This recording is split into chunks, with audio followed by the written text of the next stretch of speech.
The first thing is when you receive the ball and you start the rundown, the first thing you want to do is you want to make sure that you pick a side. Okay, you don't want to run directly behind the base runner so that when you throw the ball, you have to throw it over their head. Okay, you want to pick a side and create a lane. Now the lane should be created on whichever is easiest for you to get to. Okay, so if you catch the ball on the inside, just stay on the inside. If you catch the ball and you're out here, then stay on the outside.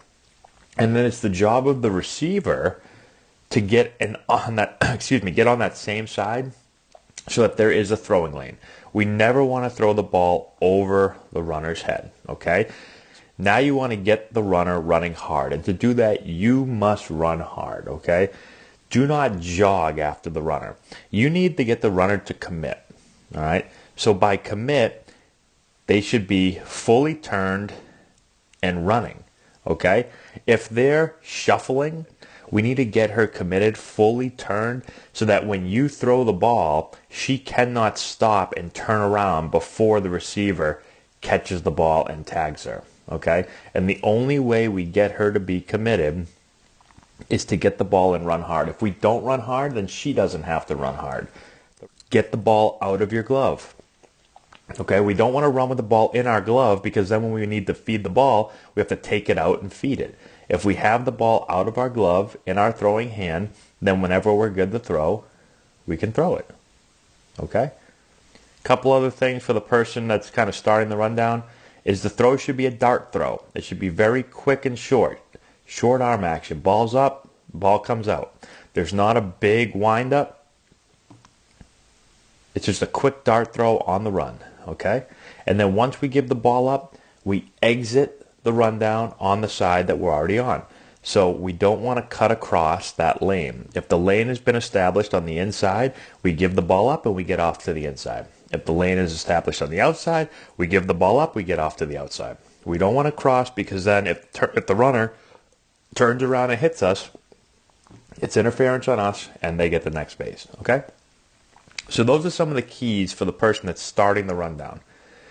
Now for the receiver, we talked about getting on the same side as the person running the runner down so that we have a lane to throw and we don't have to throw over the runner's head. The next thing is shrink the rundown, okay? So what I mean by that is this runner right here, we don't want to sit on first base and make it a really long rundown back and forth. The first baseman should be creeping in, all right? Again, she should not be sitting on first base and staying there. Then it's far too big of a distance to run back and forth. So you're creeping in, you're cutting down the distance.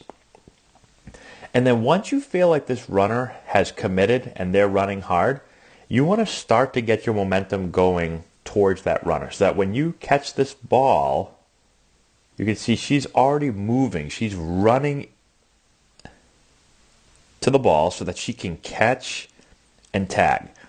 Well then, by the time she catches the ball and you try to stop, she's got momentum.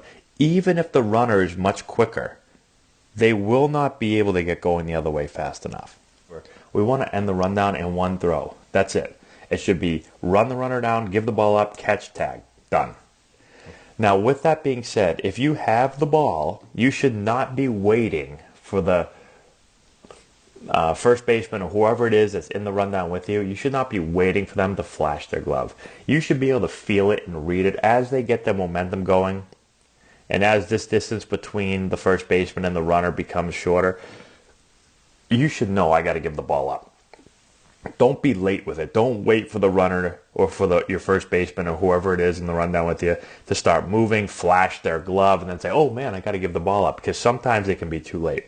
So you're trying to anticipate it as you're running. Make sure you give it up to them once they get the momentum going so they can catch and tag. Do not wait so long that this runner can just bypass the other fielder and get back to the base safely. Okay?